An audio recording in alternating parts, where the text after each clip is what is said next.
Welcome to The Last American Vagabond. Joining me today in studio for what? I think the third, no, I guess second, not counting Pirate Stream, second person in live in the news TLAV studio. Joining me, Derrick Broze, here to talk about any number of things. We're both going to be attending the Bitcoin conference coming up, well, I guess starting today over the next so many days. And we just wanted to connect in person. You know, we're here, we're real, we're together, and talk about his recent work and just see what else we get into. So how are you, brother? What's going on? Great, man. Just happy to be here and glad to connect again in person. Yeah, you're right. We actually connected the what I want to say conference, the rally, I guess we put together in Franklin. Yeah, that was a good event. Of COVID 1984. That's right. Bucking the system, marching down the street. And I like that. Actually, that was fun.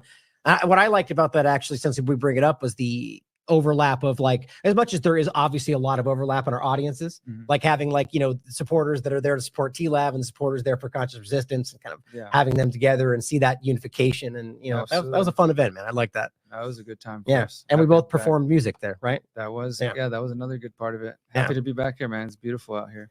Yeah. Oh man, that's the one thing about being here in Tennessee. It's just something, I mean, coming from, especially living in California, the place is not even politically, just the climate, just something really special about this place. Right? Absolutely. Yeah. I love it. Well, so let's get into any number of things we're going to talk about today. And we were talking about the Summit of the Future. I think we want to start with, right? And what that is, and why that's important. So for those that haven't read your work on that, I think 2 now discussing it, let people know what that is, and we'll get into it. Sure. Yeah. So actually, I was looking back at all of my articles for TLAV. So for those who don't know, we started writing together, collaborating in May 2020.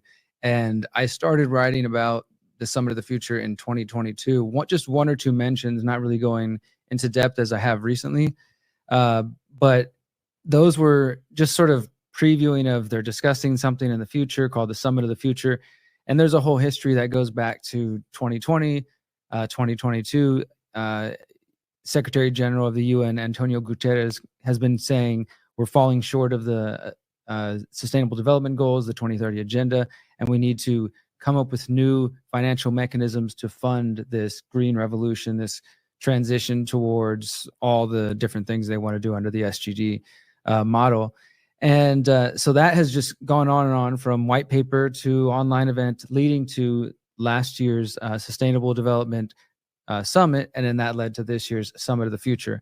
And in one way, it's just a continuation of these ongoing globalist, internationalist meetings where they get together, and really technocratic, where they get together and they start talking about which way they think the world should go and how to address these crises that many of us might argue aren't necessarily even crises themselves, what they claim, right? But nevertheless, so they're gathering together, and this year it's going to be called the Summit of the Future. It's happening during the UN's annual General Assembly, so like a week-long meeting of UN officials getting together and discussing all kinds of things, mainly climate change, obviously, is going to be big topic of the whole thing. But for these first couple of days, or these 2 days, I think it's the 22nd and the 23rd, New York City, they're hosting the Summit of the Future. And typically I would say, okay, it's just another UN meeting, maybe not anything of major importance, but the hype around this thing, particularly in UN circles, it really, as I write in my latest article, it hasn't really broken out to like the mainstream so much. There's some in the independent media, mainly myself and a couple others, talking about this. And warning that we think it's going to be something major, because they're talking about signing the Pact for the Future. And then as part of that, they're talking about declaring a planetary emergency. And each of these things have implications, just like the big, concern and recent awareness of the World Health Organization Pandemic Treaty, Pandemic Alliance, Pandemic Agreement, where so many people have been concerned with that over the last year and a half or so, rightfully so. Well, this is equally important, I think, for us to get some awareness around. And so I've been trying to write these articles, but mainly, as you mentioned, the last couple months, I've been writing more and more about it. And this latest piece is kind of why you should give a crap about this, because it is starting to pop up in more areas outside of just the, UN academic circles, which, they're having their meetings, they're having their online discussions. And they really are planning on getting all of the member states to sign this new document. They're talking about creating UN 2.0, redesigning the multilateral system. And this, I think the most worrisome aspect is this planetary emergency. And this calls for creating an emergency platform. And we can get into all that. Yeah, well, I mean, so we first, what's the pact of the so we have the Summit of the Future and then the Pact of the Future. So just what's the difference there for people that don't know? So the summit is the actual event that they're going to be gathering. That's what they're calling their, like they're gathering, which they're saying is a once in a lifetime, similar to like Great Reset language. You know, this is a once in a lifetime opportunity for us to remake and redo the UN system, because we need to give it, in their own words, as I quote in my article, that some of these UN officials and advocates for this Pact for the Future are, we need to give the UN more power. We need to give the UN more power to address and they're mimicking the WEF language, the poly crisis. Right. This sort of idea that we're facing, which I think is true on some level, like a lot of things, you know, we've talked about this before. They point out actual problems in some areas. Now, some we would definitely debate on who's the source of the problems, but they point out actual problems. It's just that their solutions are this top-down technocratic, force it on people, how much you can drive, how much you can eat, what goes on your plate, how often you can wash your clothes, stuff like we've seen the plans and the discussions of the future. And so that's the problem, is it's this top-down. It's not about how we could address maybe some real crises and do it in a way that does still respect people's freedom of choice and you know, all bodily autonomy and all that stuff. What's really interesting about what you just pointed out is that we always see this, right? We see essentially, like we made this point about the word sustainable and all these different games they've played where you frame something, in many cases is a genuine issue, and then you get this weird partisan dynamic where rightly so they're sensing some dishonesty there, so they push back on it, but instead of trying to find the other possible solutions, they act like it doesn't exist, right? So clearly there is a problem with most of the things they're highlighting. They're just trying to direct you in a way that, you know, and whether, again, the problem was created by them or not, which in most cases it is, direct you in a way that benefits their agenda. And so instead of, you know, so there are people that try to find other solutions and they point to that, and then certain parts of the partisanship will act like you're then going in their direction. You know, and so it's just this constant dynamic, which again is a constant. One of the things that I'm looking forward to the conversation we're going to have about the way that the partisanship is used, as a lot of us point out, but as right now it seems more dangerous than ever as people are kind of getting pulled back into it. No, absolutely. And like the UN aspect of this, the Great Reset and all these overlapping points, you know, right now what I'm seeing is the right side of it sort of being pulled in. Now you've got all of these sides driving the same thing. And so this points to the problem is, you know, the poly crisis and these different arguments are, you know, taking climate change, for example. I mean, obviously, I think there are clear examples of how we're destroying this planet, largely the people that are pretending that we are doing it. But, you know, driving you in a way that makes nothing happen or only what they want, right? Which the Greater Reset is a good example of actual choices we could make, right? That would solve those problems. So in the regard to the Pact of the Future, so this is the agreement. This is what they're writing down, what we're going to do going forward. Exactly. They're trying to get all 192, 93 member states of the United Nations to sign on this document, which, as I've written in my previous article and I mentioned in this new one, that they've already released the zero draft version of this. They did so, I think, in March or April. And so I've read through that, and I've quoted a few different places where they talk of like an international environmental court that could not only go after corporations, but individuals in some cases. Now there's, you know, it's all just draft version right now. So none of that's in the final version, but it's showing where they're thinking and what they're talking about. And it does mention this emergency platform. So this is one of the things that I'm concerned about. So again, the Summit of the Future is the meeting that's going to happen the 22nd, 23rd, New York City. The agreement that they are discussing, and likely, it seems all but likely at this point, they're going to sign it, some version of it, in New York City, called the Pact for the Future, which is like dozens to 100+ pages, depending on the final version of it. And it discusses things like I mentioned, a criminal court for environment. It also mentions the creation of an emergency platform that could be initiated in the case of a crisis. And I have the language, it's something that rises to impact multiple regions of the world, something very kind of vague that could be easily exploited and taken to, you know, you could name any number of things that you could say, okay, well, this is affecting multiple regions, so let's initiate that emergency. Seems like damn near everything happening this day frame exactly, that way, right? And especially because what they're discussing as crises, they definitely mention climate change, they mention war, famine, pandemics, of course, and economic turmoil, things like that that could be classified as an emergency, and then these emergency platforms could be brought about. And again, a lot of the discussion, particularly around, I mentioned Jeffrey Sachs. Now, I don't know if did you ever interview him, or do you know? No, but it's an interesting overlap because he makes a lot of great points about U.S. foreign policy. That's how I had heard about him. So for those who don't know, he was the chair of the Lancet, the medical journals, COVID-19 Commission, and he was talking about gain and function research. He was talking about potential lab leak theory, and I remember seeing his name out there because he did seem to be making some points. And it's like, oh, okay, look at this guy. He's in this position. He's saying some good things. And as I mentioned in the article, he was also on like Jimmy Dore, Russell Brand, other places. Well, he wrote this new op-ed that's on his website, his blog or whatever, pretty much just all in on advocating for the summit of the future and for the pact for the future, and saying that it's necessary. And as I mentioned in the article, he in addition to being, with the Lancet in that position, he's worked for the UN in a number of different ways, number of different positions, advising the current UN Secretary General and the previous Secretary General Ban Ki-moon. And he comes from Columbia University, which is the university origin of the technocracy movement back to the 1930s. So that's just like another interesting connection, because what they're advocating here for is, just like with the Great Reset, is a technocratic kind of ideal of micromanaging society based on crises that they're claiming are happening, and that they're going to come together, and all these nation states that allegedly are representing us. I mean, most people have no idea what's even going on, right, but they're allegedly representing us and going to sign some new document that will give us UN 2.0 and sign this pact for the future, potentially giving them these powers they're giving themselves to declare an emergency at some point. And the main call is what they're calling a planetary emergency. And that does relate particularly to climate change.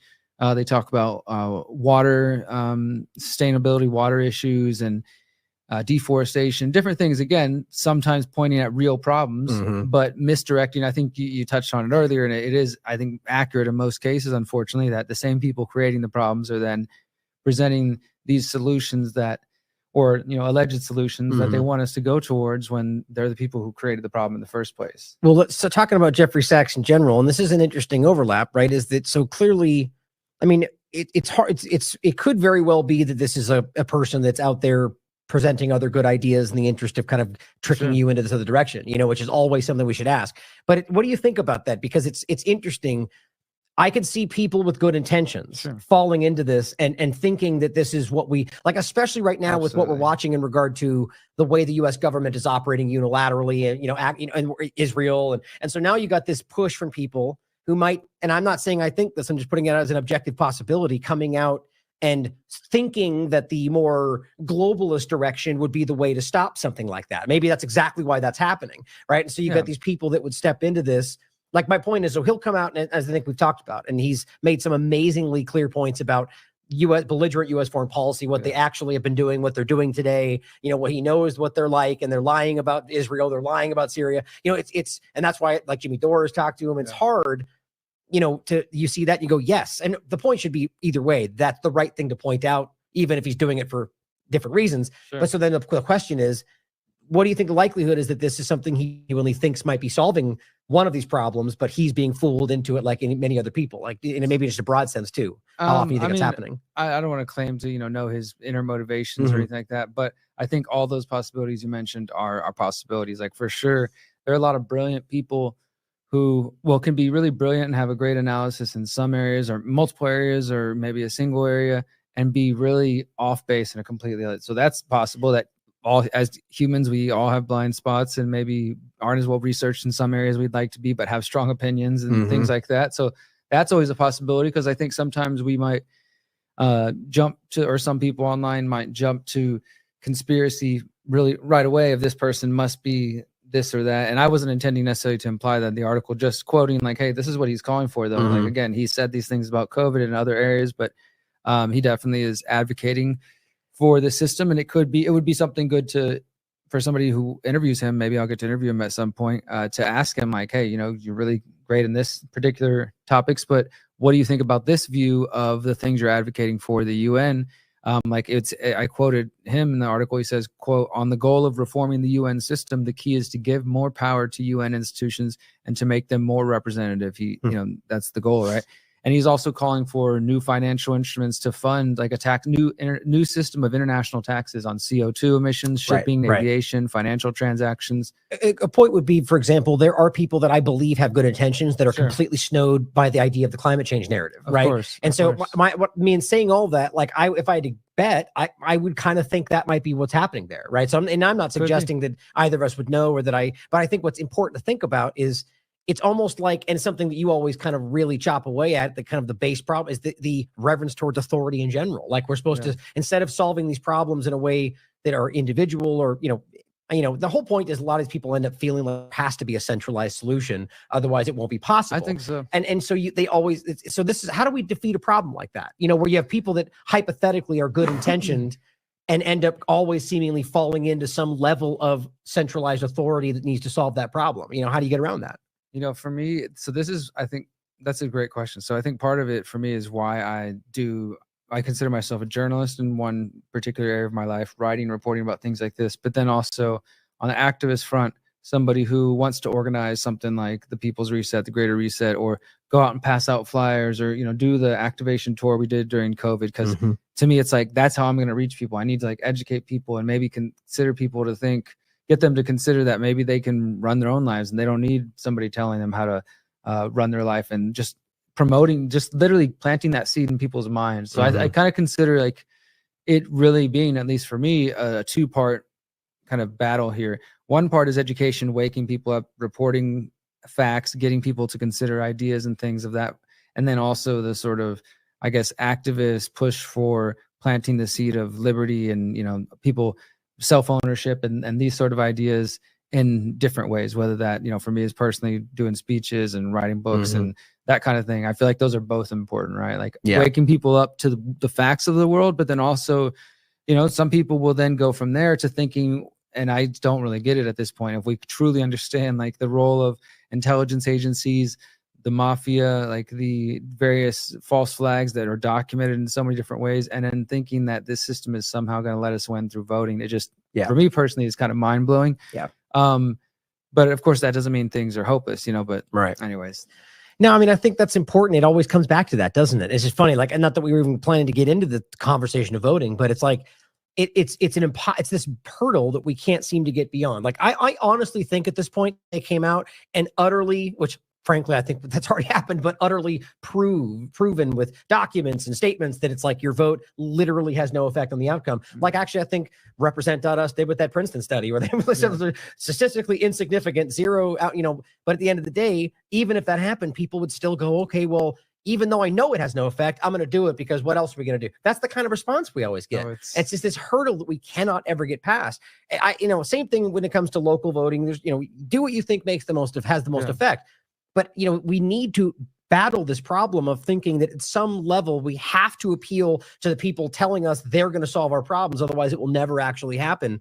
And it's I think your work does a great job really showing people that there is another direction, opting out and taking different, there are other ways to go. And I think that's super important. I want to preempt the comments that are incoming after you mentioned that, is that, some people will hear that and then take that to mean, oh, so you've just given up. Exactly. Because I've been hearing this a lot. I mean, this is one of the things we have an upcoming discussion with a great group of friends in a couple of weeks here because of, and, we don't have to get all into the whole thing, but because of post this assassination attempt, whatever it is, there's just even more statist hysteria on all fronts. And then with the recent drama of going on with Biden and Harris, just all of it's like, so it's grabbing everybody's attention, sucking all the air out of the room, which I think is done on purpose during these times. Right. And, you could say it's to distract us from other stories. I mean, that does happen. And that's not always the case, but it does happen. But absolutely, it's meant to keep people's focus and trained. And I think that's both like a sort of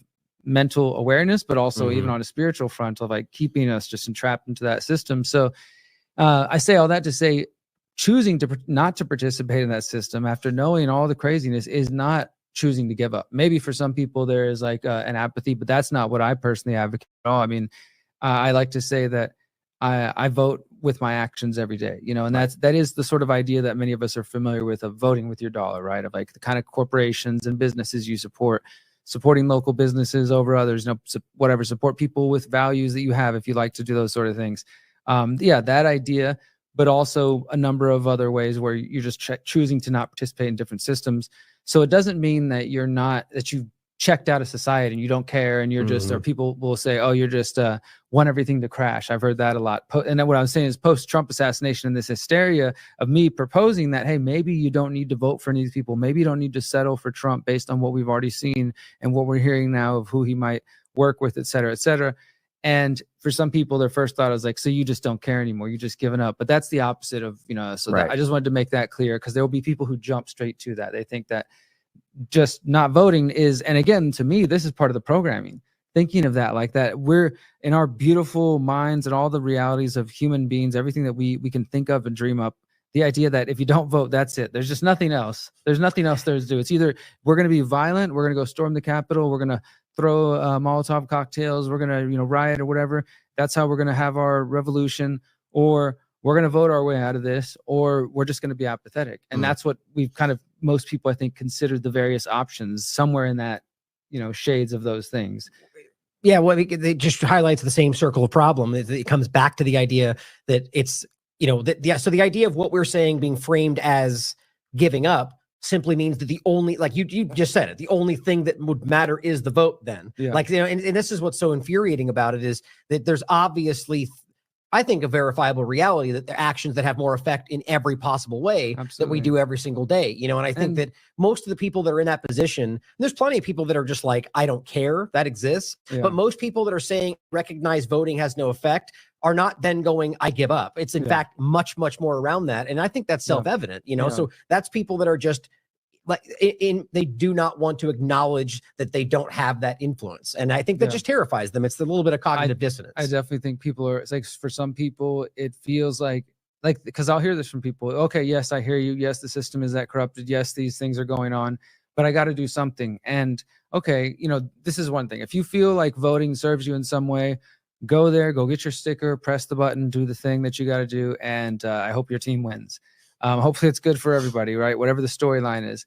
But I truly mean that. And now I think it's worth way more of your time on the local level if you are a voting person to get involved. We've talked about this before. I ran for mayor a couple of times, not with really any intention that I was going to get in the office, but it opened up doors to get on the radio, get on local TV, talk about surveillance, talk about privacy, talk about the issues that I care about, and advance these things on the local level in the area that I live in. So if that's something you think is important, if you want to vote for somebody on the school board, then do those things. But also at the same time, or even if you are going to vote in the presidential election, do these different kinds of things. I mean, imagine if we're 90 days away from the election, maybe a little more than that.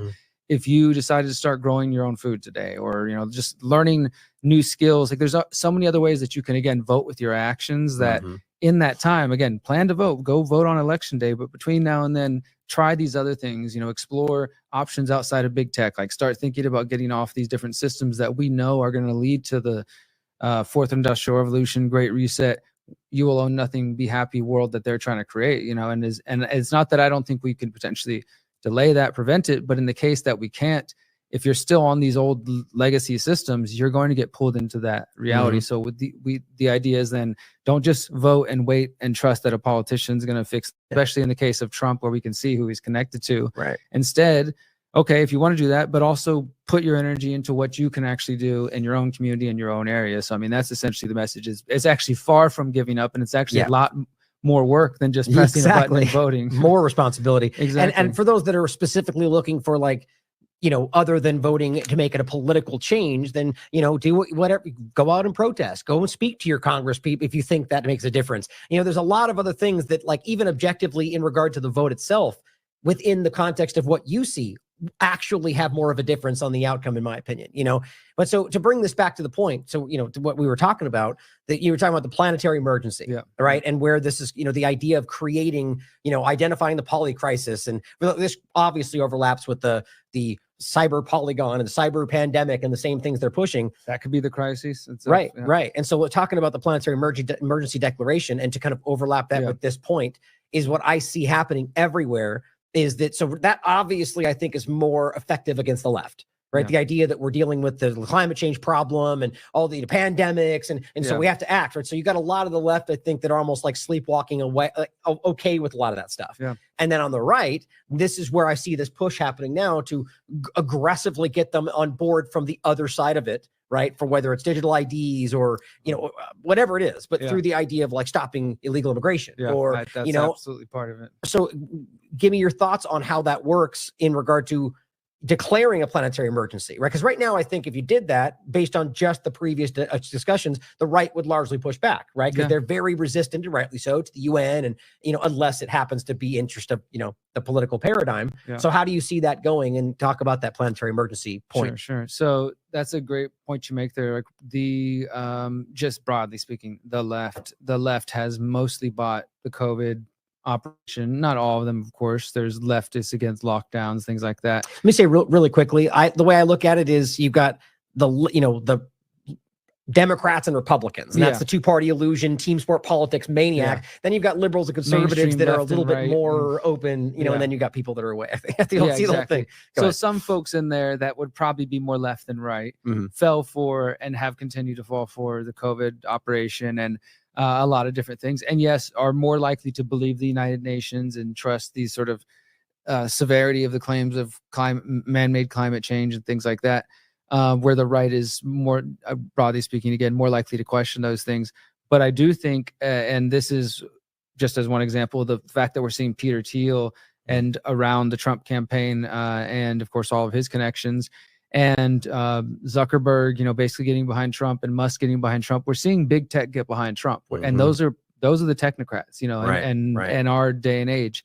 And the world that Elon wants to create that we pointed out is very similar to the fourth industrial revolution that Klaus Schwab calls to, including transhumanism and brain chips but the good version. Yeah, the good version, all kinds of stuff like that, right? So that is, like you were saying, I think that's another way that many of the right will be, the Trump supporting right will be deceived into supporting some of these very same agendas that, okay, maybe they're going to question the climate change aspect of it and the way that the narrative comes in that front, but that'll get some of those people who are maybe more left-leaning. But then the folks on the right, and also through what you were just saying, maybe calls for, as Trump has said in the past, and as Whitney Webb has reported, like calling for not only digital identities, but facial recognition systems. And I've written about the digital border wall and stuff like that, to fight this illegal immigration that everybody knows has become a problem, and it could be this problem reaction solution situation as we've seen before. But there will be people who support that, or who at least make excuses for it because Trump's doing it, and because, well, we got to start immigration in some way, and, well, if we get digital IDs, it will make it, there won't be any more voter fraud, and there won't, we could trust elections finally, and if we have facial recognition cameras everywhere, everybody, just, they'll sell it in different ways. That's the major point, is these people behind the scenes, really, what I often refer to as the predator class, will manipulate both all these different groups in whatever ways they believe they can. Right. And it's always framed as that, like, and it could literally be digital ID, and they'll say, well, it's like the end point where it's like just about to happen. You'll end up getting the kind of narrative that's like, well, at least Trump's the one doing it because he'll make sure we're doing the right way. Like 15-minute cities, Trump's talked about freedom cities. Right, like, exactly. I've seen that's literally a thing. He's talked about, we're going to build these beautiful freedom cities. And I could just imagine that becoming this 5G smart city, 15-minute city, whatever. Or the Elon overlap you already pointed out, that suddenly it's the good AI, because it's, he's the one doing it. And so they just sleepwalk into it because they've convinced themselves that he wouldn't do that. It's very childlike mindset. Well, it's terrifying. To tie it back into some of the future, one of the ways I think this is all going to tie back in, because again, the Great Reset, that agenda hasn't gone anywhere. People were very awake to it during COVID 1984, and making big moves, moving around the world, protesting in the millions. Like, there was some major resistance in some parts of the world to the measures that were taking place. Pretty nonpartisan. And people were like waking up to that June 2020 announcement of the World Economic Forum, the Great Reset, and in their conference in January 2021. That hasn't gone anywhere. That call it whatever name you want to call it now, it still is something they're working on in different ways. And this Summit of the Future is just another iteration of that. And I want to point out that besides digital identities, and we were talking about facial recognition and talking about these different aspects of getting this agenda, which again, they can sell to us as carbon credits. We already saw Jeffrey Sachs is advocating for a new international system of taxation on emissions and different things like that. They're going to be able to get this digital technocratic system that they want one another, whether it's through a push of climate change, pandemics or fighting immigration.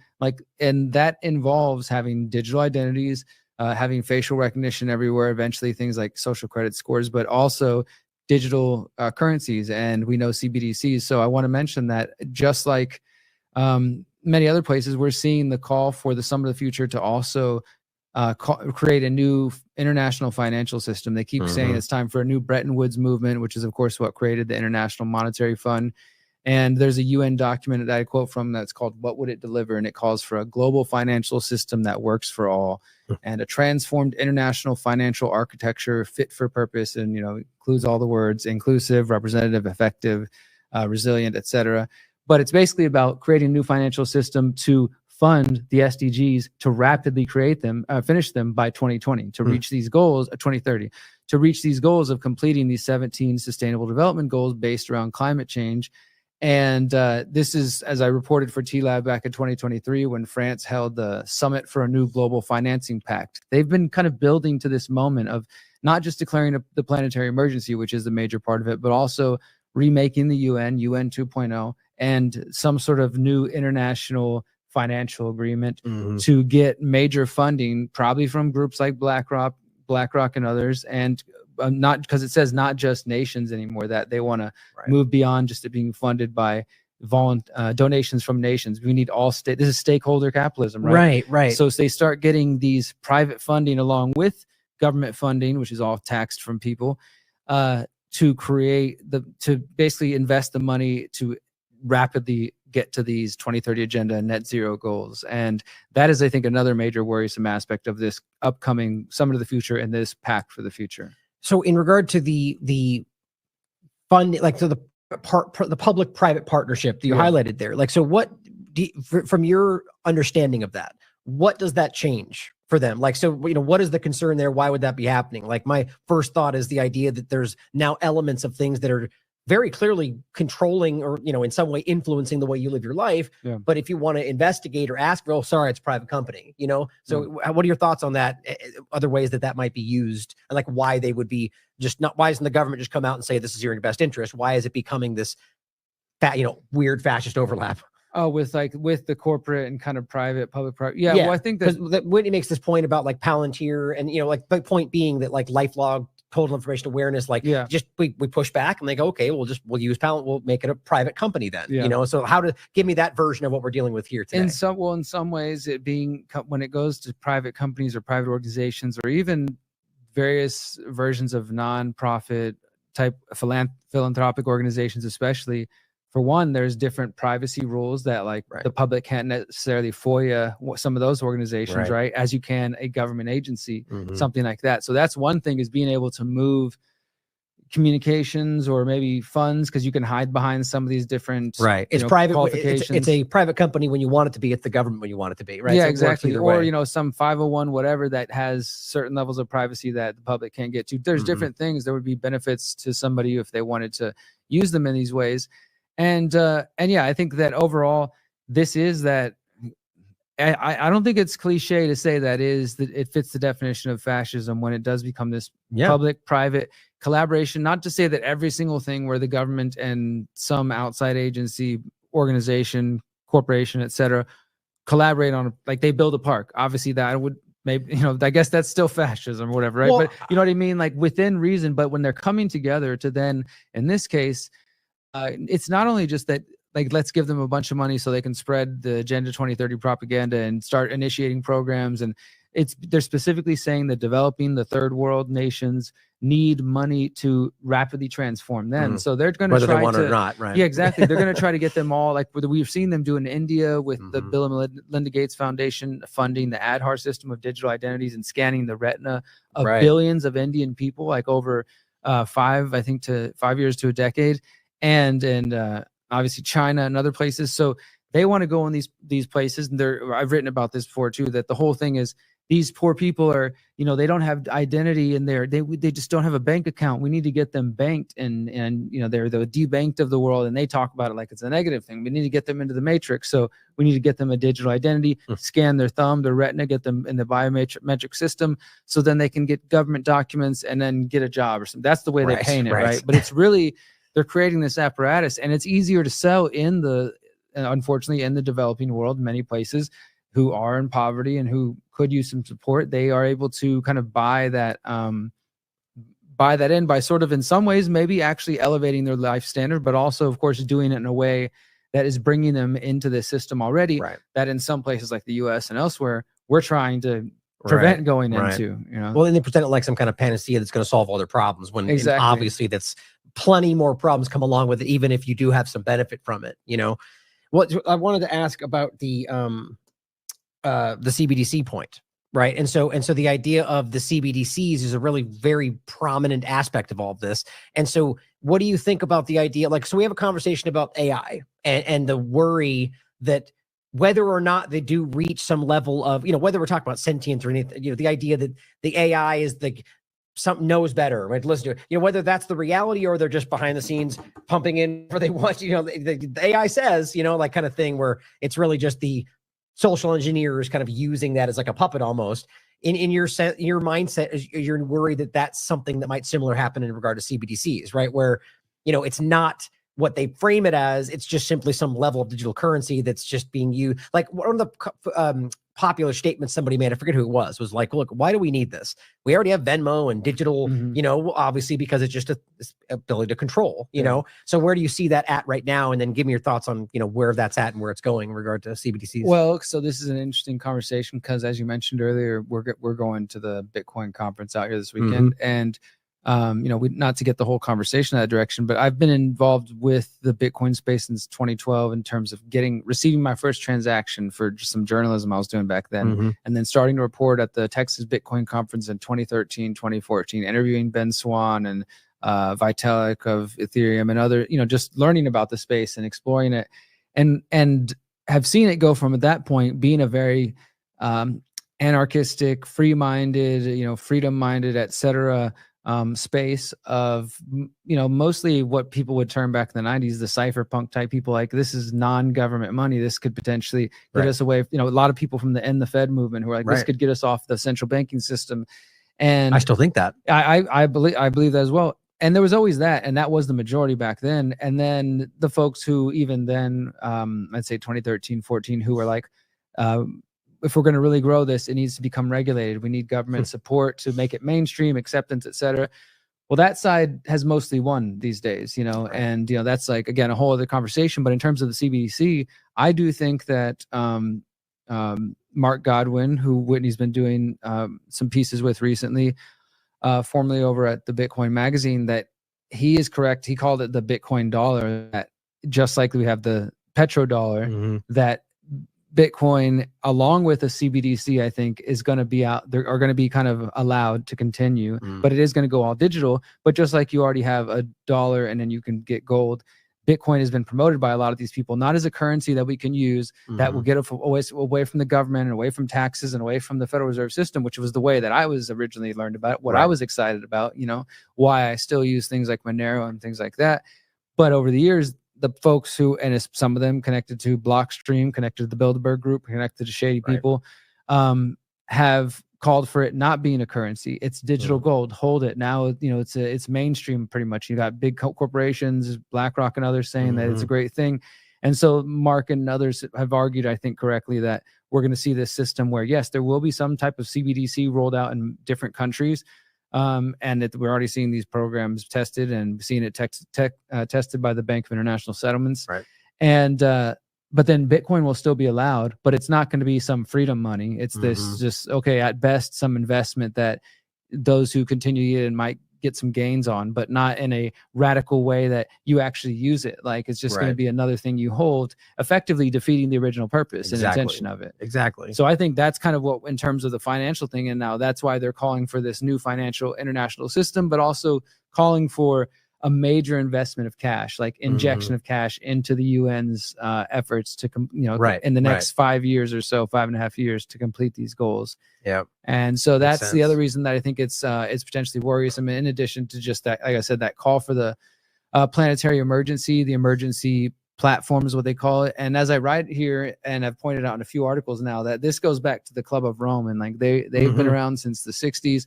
And they have been calling for a planetary emergency since at least 2019, and a document that they called the Planetary Emergency Plan, which they released right prior to COVID and then updated like in August 2020 to include discussion of pandemics. And but it basically says it's a roadmap for governments and other stakeholders to shift our societies and our economies to bring balance between people, planet, and prosperity.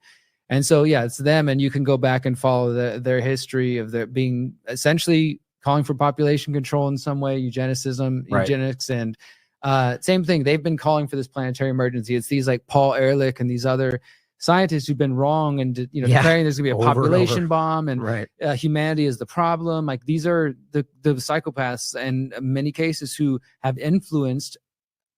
Just like we talked about earlier, not everybody at the UN is a bad person. There are good people who do go in there with positive intentions, and maybe even in their little arena of things, they do some good, you know. But overall, the institution and the people who are driving it and things like this, the Pact for the Future, the Declaration of a Planetary Emergency, are coming from the Club of Rome, who wrote back in the 90s that the real enemy is humanity itself, and said that, you know, basically that we're causing all these problems. They realized that that was the way they could achieve their goals after the eugenicist movement became unpopular, obviously post World War II. Of course, we know that Hitler's ideas came from the American eugenicists. Like it's an idea that many people have forgotten about, but I do think that's what this really comes back to. And that doesn't mean, again, what's going to happen in September is necessarily going to lead to population control the next day, but this is one of the many steps, and there are more to come, in this direction of pushing us ultimately towards a world government that can, from the top down, technocratic, centralized position, and using things like AI in the negative way, because it's just a tool and it could be used in some positive ways, and it already is in some ways.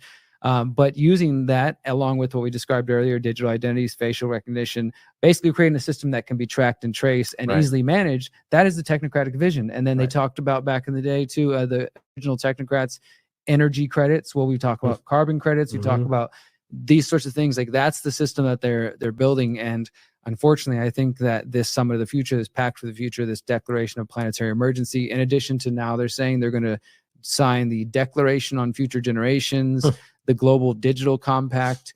I haven't looked into each of those deeply yet, but those are, I think, other things to pay attention to. So it's my goal with writing about this in this particular article, saying like, hey, why does this matter, is because just like I mentioned with the pandemic agreement thing, I think it deserves that much attention. I don't know what that looks like. I wish that sometimes there was still some protest spirit out there. I know that life is hard and a lot of people are struggling for money and can't just fly to New York, but it would be amazing if there was some organization out there. Like we're organizing another Greater Reset. Now we're calling it the People's Reset event the week after, is our form of protest or pushing back. That's the People's Reset UK happening in Bath, UK. And so that's going to be similar, 3 days like they're doing, but of solutions from bottom up ideas as we've done over the years. So I'm trying to do my part and then writing about it, but ultimately it's just about getting this awareness out there because like we said earlier, most people don't even know these things are going on. And I get it. Like people are overworked. They're tired. They're trying to just make it through by design. Things. And that exactly is by design. So you don't have time to stop and think and be able to even think about getting out of these systems. But if you're hearing this broadcast, you found yourself here one way or the other, then this is the heads up to you that they're working on these things. And this is more reason to not be dependent on their systems, because the world that they're trying to describe here, they're trying to work towards in the name of fighting these planetary crises, fighting climate change, etc., is not one that's going to lead to privacy and liberty and freedom for yourself or your family or anybody else. Yeah, I agree, man. And I think that, as we kind of highlighted before, the central problem is that it always comes back to some kind of reverence for authority. And this point of people within the UN, you said, or any other situation. One of the reasons why we shouldn't be boxing out any potential ally, consider that their intentions may be bad, but that there are people that believe that they can work through that system. And the point is, you come to an end. I don't see how you can do that without thinking at some level like the system is inherently good. And I think that that's been shown not to be the case. But, there are people within it that think that they can achieve something positive through it. I disagree. But I think there are people out there that we can reach with this message, that might change their opinion on that. And just you pointed out the idea of like the CBDC overlap, the same thing we said with Palantir. The point is that this is now going in a direction that is becoming privatized. Right. So as Whitney points out, that Trump's famously against CBDCs, but he's now working over, potentially overlapping with Jamie Dimon, Larry Fink, and they're all working on things right now that are going in that exact direction, and so it's a very easy shell game with the partisan views. No, but Trump said he didn't say that. That was just, the radical left must have spread that rumor. He didn't say that, he claims. Right. We'll see what actually happens. Even though he's quoted in Bloomberg saying that. Right. Well, as we were joking about before, you've got these weird overlaps, like where, actually, no, I might have on a different show I said this, but the point being that, like, Elon Musk came out and said, or it was reported that he was going to give $45 million a month, I think, to Trump's campaign. And then he was just recently asked about it. And he said, no, that's not true. It's fake news. Yeah. Trump recently publicly said it in an open discussion where he said, hey, we got the money from Elon. It's just like, so maybe Trump's reading the news too. And it's just funny that some fake news out there. Yeah, right. It's always manipulated. And I want to mention just one other brief note on this Summit of the Future, because this is probably going to be something that I'll explore more in the future, or just in case anyone out there sees this name or you see this name popping up. I mentioned this, I just called it the Stemon Center connection, because as I've been researching the Summit of the Future, I keep seeing this name popping up as one of the organization that's hosting like online forums, webinars, etc., discussing it. And so I did just a little look into their background, because once again, they just last week held an in-person meeting, but also was streamed online, discussing the Summit of the Future and particularly mentioning the U.S. position. And there was some interesting things said there, but basically just supporting, saying, hey, the U.S. is fully behind signing the Pact for the Future and the planetary emergency. Like, so that's the U.S. is definitely advocating for this. That's another thing. So it's not just something I'm warning about that nobody's paying attention to. The U.S. is pretty much ready to go on board, and they're expecting all 92 member nations to sign it. But the Stemon Center they'd call themselves a nonpartisan, nonprofit organization focused on international peace, nuclear proliferation, water management, et cetera. So all the climate crisis, et cetera, all those sort of things. And they're just one of these think tanks that puts out white papers. They hold these meetings in person and online. But it's named after an interesting guy, Henry L. Stemson. He was this lawyer, politician. He served as Secretary of War under FDR. Secretary of War under Taft, Secretary of State under Hoover. And according to the National Park Service, he had direct control of the Manhattan Project, which was, of course, the U.S. Nuclear weapons project. And so anyways, they have relationships through grant funding from the Rockefeller Foundation, from the Gates Foundation. Not, like, I would say they're working hand in hand every year, but the Gates Foundation has given them almost $1 million. The Rockefeller Foundation giving them hundreds of thousands of dollars for the last few years since 2020. So there's that connection, and that makes sense. That matters because we know both those organizations are involved in promoting various climate change narratives. The Gates Foundation funding geoengineering and things like that. So it is this Stemon Center they're doing like op-ed pieces, virtual conferences. As I said, they just recently held this U.S. perspectives and priorities for the UN Summit of the Future. And they had their one of their ambassadors there speaking, and she, as I mentioned, just supporting the planetary emergency declaration, supporting calls for creating an emergency platform, and that's, I think, something else to pay attention to. But yeah, that name Stemon Center, I think we're going to see them more and more. I'm just continuing to dig into who's involved in that organization, but just in general, it's just another one of these bodies that we should, if you see them associated with certain things, you probably can start to garner the kind of issues they're going to be promoting, and the propaganda or otherwise. I mean, it's just so many of these, but just these think tanks and groups and agencies we don't even know exist. But before we end up, one thing I wanted to ask you is just about the platform. What does that mean exactly?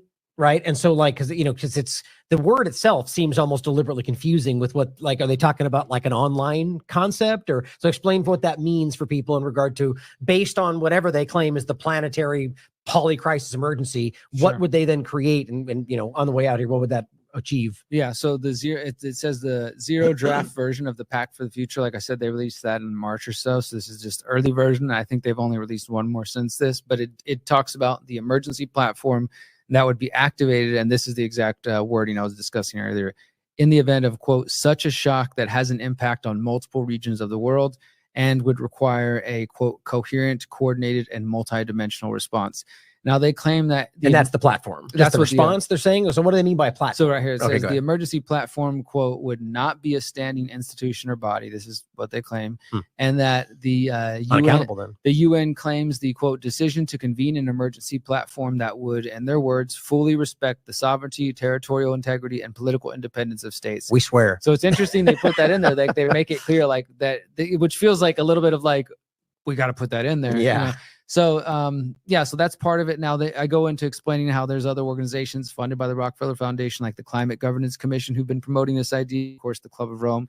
But in another area, they do get further into defining what they mean by emergency platform. Mm-hmm. So they talk about a planetary emergency platform to address rapidly accelerating consequences of climate change. And again, this planetary emergency goes back to the Club of Rome's planetary emergency plan. So it's kind of like, I guess, like the name they're giving. It's weird because I guess you could say it's the response, because they're claiming it's not going to be a standing institution or a body. So not like a new organization per se or an office or anything. It's just an idea. It's a response. So, and this is kind of what I'm getting at. It's vague. You know? Well, okay. So what they're describing is governmental action across multiple nations, right? Yeah. So just because they're like, we swear it's not, sovereignty, or like, it's almost like what they're outlining is a multinational governmental act, agenda, or, a body is what it is. Right. And then it would be like, but it's not a government. Like you can't hold us accountable, like to me, it seems like this wildly unaccountable thing that they're doing, that basically the way they frame it makes it seem like, so what do? You petition your own government about something that's happening globally. You go to the UN. Like, it seems intentionally obtuse or, undefined for that very reason. Like, that's the first way I read that. This is one of the major problems, in my view, of the idea of world government. Well, for one, I wish that we were in a world where the idea that we could bring all nations together and have some like peaceful things and take humanity to, as far as we can go. And I wish that was our world, and I hope and that we'll get there. But for the moment, you're not going to throw China, Russia, the United States, et cetera, into some like giant blender of world government and get out a peaceful, representative democracy where we can trust that the UN based in New York City or Switzerland or somewhere else, like where these bodies are typically based, are then going to care about the needs of every single nation and understand it. No, the idea is to use, at least in the technocratic vision, to micromanage the resources available to each area and, of course, digitize it in many ways.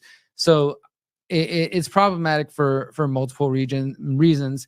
Ultimately, we just got to get people to start realizing that the UN is not something we can trust. A lot of people have woken up to the World Economic Forum. Right. The UN is tied to that, and it's not some right-wing position to question that. And I am glad that there are some people, I don't know whether to fully trust her or not. And this is one of the reasons I want to interview her. Vandana Shiva. She says a lot of great things, though, in terms of speaking out against this. Bill Gates and geoengineering and Monsanto, of course, and things like that. Now, there are some older reports you can find that say that she was a member of the Club of Rome. Now, that doesn't rule her out automatically as somebody who's doing good work, but I would like to ask her, is that a membership that still exists? Could you talk to us about is that why you realized there's a problem? Yeah, maybe exactly. Yeah. Maybe she's not anymore and she had a different experience. But so we just need to realize that there are ways to help our world and to improve the world, specifically the environment and all the different things that we're dealing with, that don't have to involve giving up our individual liberty, and to recognize, for one, that is what's on the plate. Like, they're not going to come out and explicitly say that, but what they're talking about starts to create more power for this international totally unelected body to take steps that will influence our lives, and that, whether that's what's on your plate or again, how often you can travel, where you can drive, etc. And in the form of new taxation systems. I think that the further away government is, the less responsive it's going to be. If you think you have trouble right now getting representation at Washington, D.C. or wherever your capital is, then imagine that when it's just, even more thousands of miles away. Ask any European country right now how that's working with the EU. With the EU, people don't like feeling like that. So imagine that on even more of a global scale, national scale. And, that's, I think, what this is really working towards. This is why they're using the climate crisis, and they will use any other crisis, cyber panic, cyber attack, whatever it is, to try to grab more of that power. And this is why these types of things, this discussion of an emergency platform, whether it's a standing institution or just some declaration and waiting to be ready to pull out as soon as they describe as their thing, just hits multiple regions of the world. That's pretty broad. And then the next thing you know, we're in a forever emergency, which is already kind of what's going on. But on the global scale, like a worldwide scale, like the U.S. has been an emergency since 9/11, and even before that, but Even the definitely opioid since crisis is still 9/11. an ongoing emergency Exactly. state. And so because of that, as many people might not be aware, that does, in those cases, the government says, well, it's an emergency, so we can do extra things that we don't get to do in peacetime or Suspend the non-emergency times. Constitution. Exactly. Go around the Constitution. So imagine that if it's a planetary emergency, worldwide emergency, and they're like, well, because of that, we get to do X, Y, and Z that we wouldn't be able to do in normal peacetime, and that we promise we'll get back to one day in the future. Right.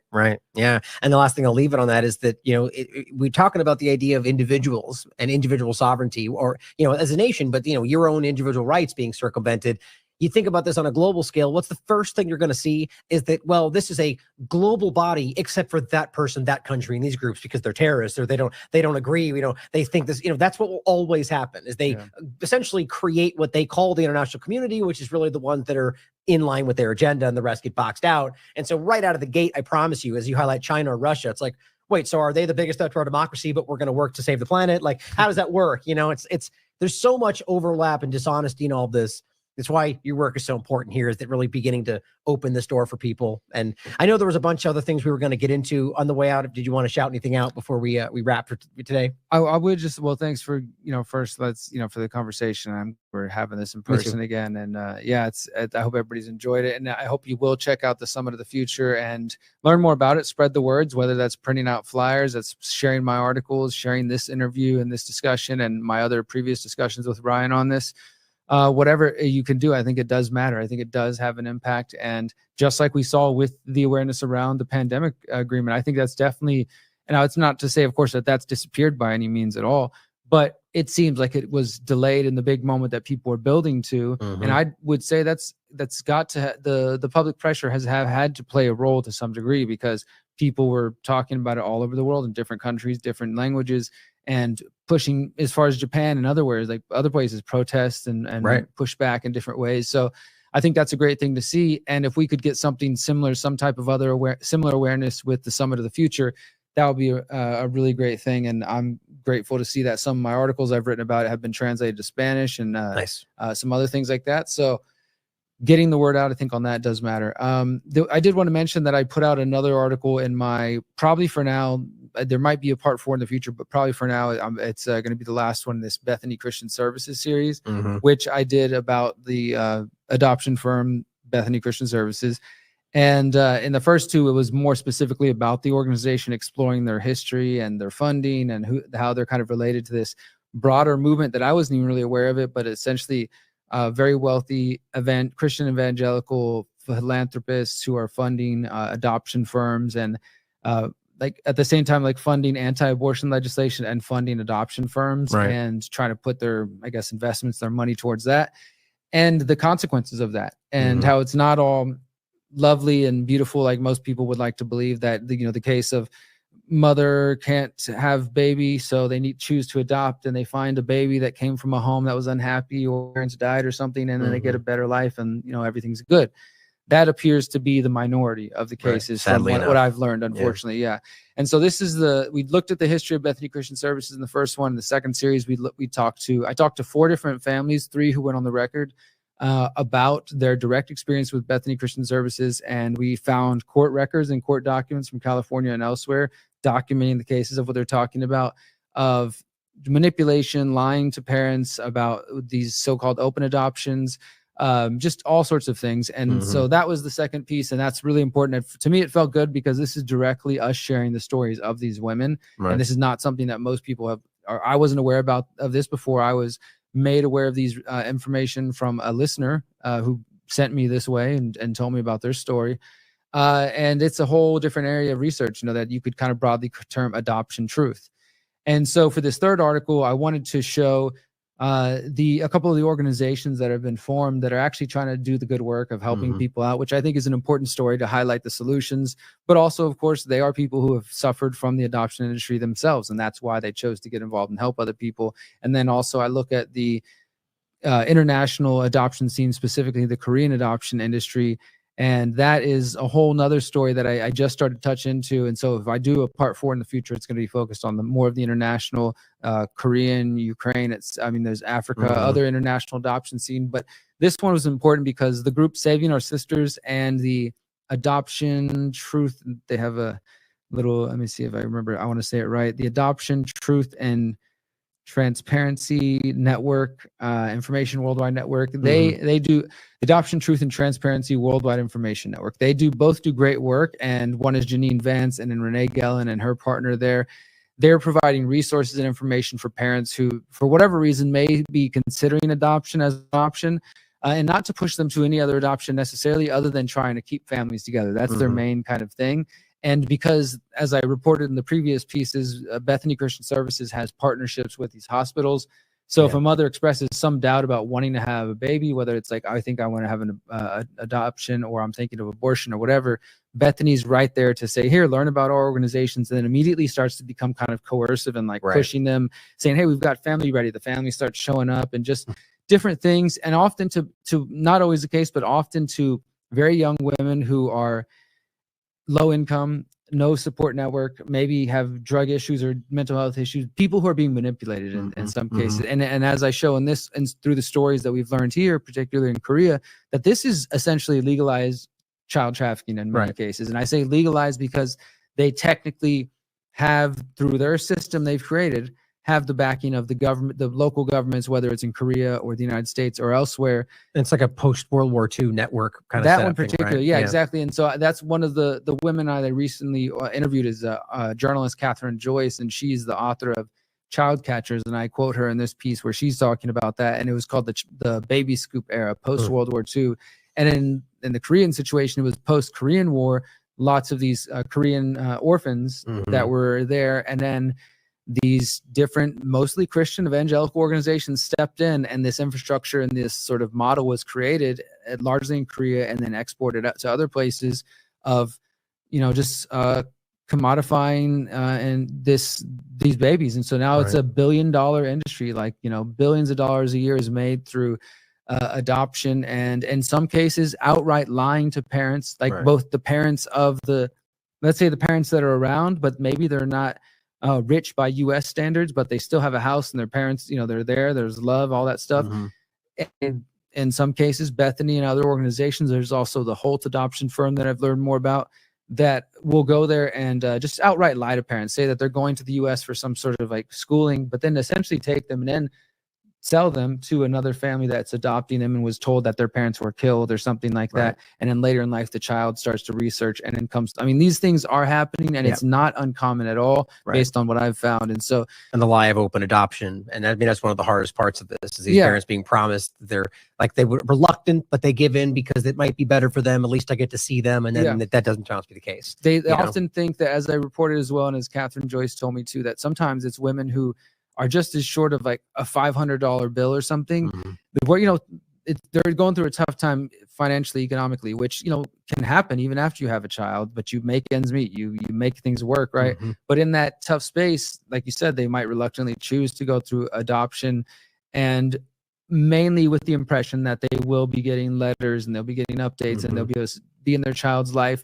And then that door being closed really quickly, either by the adoption, the adoptive family, or Bethany themselves, after making all these promises. So it's really heartbreaking situations here. And so just to wrap this up, the final thing I'll mention is the Korean situation is massive. I mean, it's now making mainstream news, thankfully, in Australia, because there are South Korean babies were sent to Australia, of course, the Western world, the UK, Canada, the US, Australia. They were sent many other places post World War II, and many of them thought that their families were killed, and some were legitimately orphans, but many of them did have families and parents. And the interesting case is that Janine Vance, who's one of the Vance twins, her and her sister were in this situation when they went back to Korea for this anniversary for Korean adoptees. She said that she saw father in the street looking for answers, trying to search for his daughter, who he, had no idea where she was at, and she'd been adopted out.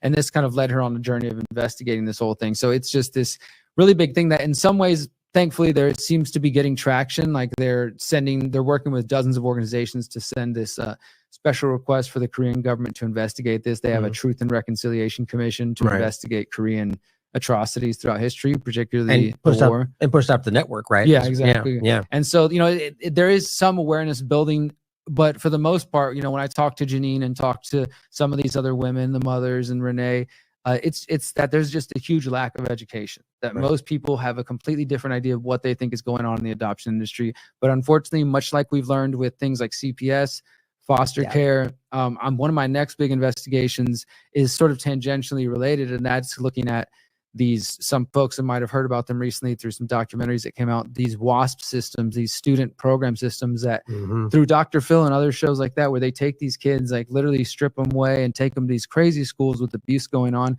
There's just so many different systems like that that people think are one thing in reality, child rehabilitation for tough kids or stuff like that, or great adoption agencies or foster care for people who need to be their child protective services when parents are out of, you know, are abusive and stuff.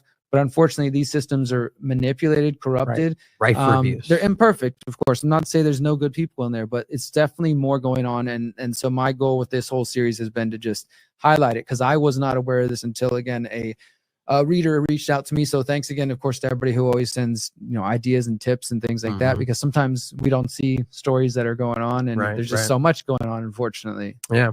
Well, you know, it's an important series, and I hope you guys will take the time to check it out. You know, because there's so many major things going on in the world. It's something like this that tends to fall on radar, but it's, you know, these, like you said, about CPS or other things that we've talked about for a very long time, the both of us. You know, that they're. And I mean, you going back a long ways, and even you have not even that long ago had a great investigation about like the finders, and this overlaps obviously like sexual trafficking, which is a different topic, but they overlap, right? And here we're talking about for sure, like that. The point is, and right now you're getting into that aspect of it, but I would imagine if you dig in these elements that you will find the connection, and it will, because they are rife.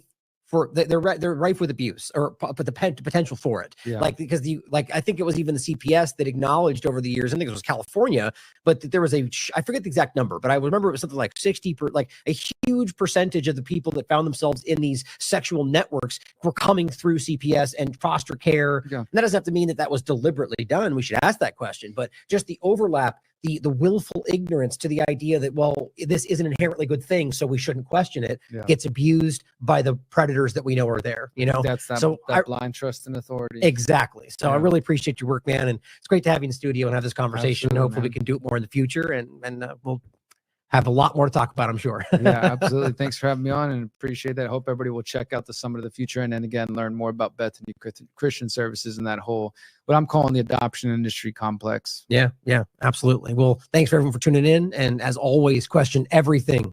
Come to your own conclusions. Stay vigilant.